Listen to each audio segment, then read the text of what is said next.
नमस्कार, digital news analysis में आप सभी का स्वागत है।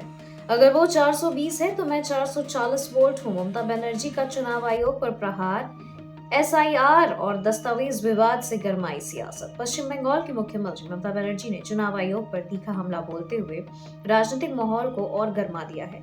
एक जनसभा को संबोधित करते हुए उन्होंने आयोग को टॉर्चर कमीशन तक कह दिया और आरोप लगाया कि हाल के फैसलों में राज्यों के साथ समान व्यवहार नहीं किया जा रहा। उनका सबसे चर्चित बयान रहा, अगर वो 420 हैं तो मैं 440 वोल्ट हूँ। इस टिप्पणी को उनको समर्थक आक्रामक राजनीतिक संदेश के रूप में देख रहे हैं, जबकि विपक्ष इसे संस्थाओं पर अनावश्यक दबाव बनाने की कोशिश बता रहा है। ममता बनर्जी ने विशेष रूप से एसआईआर यानी स्पेशल इंटेंसिव रिवीजन प्रक्रिया का मुद्दा उठाया है। उनका आरोप है कि मतदाता सत्यापन के लिए जिन दस्तावेजों को बिहार में मान्यता दी गई, उन्हीं दस्तावेजों को पश्चिम बंगाल में स्वीकार नहीं किया जा रहा। उनके मुताबिक यह दोहरा मापदंड लोकतांत्रिक व्यवस्था के मूल सिद्धांतों के खिलाफ है। उन्होंने सवाल किया कि अगर एक राज्य में कोई दस्तावेज वैध है तो दूसरे राज्य में उसे खारिज करने का आधार क्या है। हालांकि चुनाव आयोग की ओर से आधारिक तौर पर यह कहा जा रहा है कि हर राज्य में स्थानीय परिस्थितियों और प्रशासनिक जरूरतों के आधार पर प्रक्रियाएं तय होती हैं। मुख्यमंत्री ने यह भी कहा कि दस्तावेजों को लेकर कड़े रुख का सबसे ज्यादा असर गरीब, ग्रामीण और प्रवासी मजदूरों पर पड़ता है। उनके अनुसार बार बार पहचान और निवास प्रमाणित करना आसान नहीं होता, खासकर उन लोगों के लिए जो असंगठित क्षेत्र में काम करते हैं या जिनके पास स्थायी दस्तावेज नहीं है।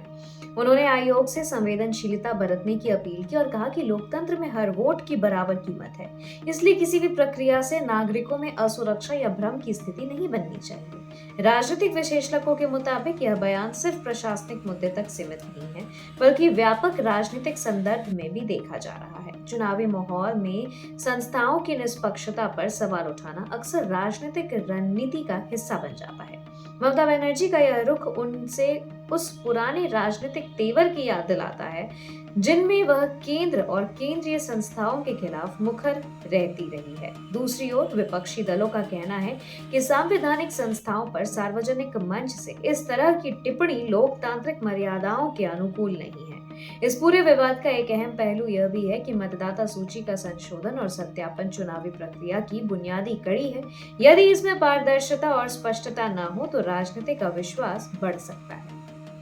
वहीं यदि नियमों का पालन सख्ती से किया जाए तो यह सुनिश्चित करना भी जरूरी है कि आम नागरिक अनावश्यक रूप से परेशान न हो। संतुलन बनाना ही चुनाव आयोग के लिए सबसे बड़ी चुनौती है। ममता बनर्जी ने अपने समर्थकों से शांति बनाए रखने की अपील करते हुए कहा कि उनकी लड़ाई संवैधानिक दायरे में रहेगी और जरूरत पड़ी तो कानूनी विकल्प भी अपनाए जाएंगे। आने वाले दिनों में यह मुद्दा कानूनी और राजनीतिक दोनों स्तरों पर आगे बढ़ सकता है। फिलहाल इतना तय है कि एसआईआर और दस्तावेज मान्यता का विवाद पश्चिम बंगाल की राजनीति में एक नए टकराव का केंद्र बन गया है, जिसकी गूंज राष्ट्रीय स्तर तक सुनाई दे सकती है।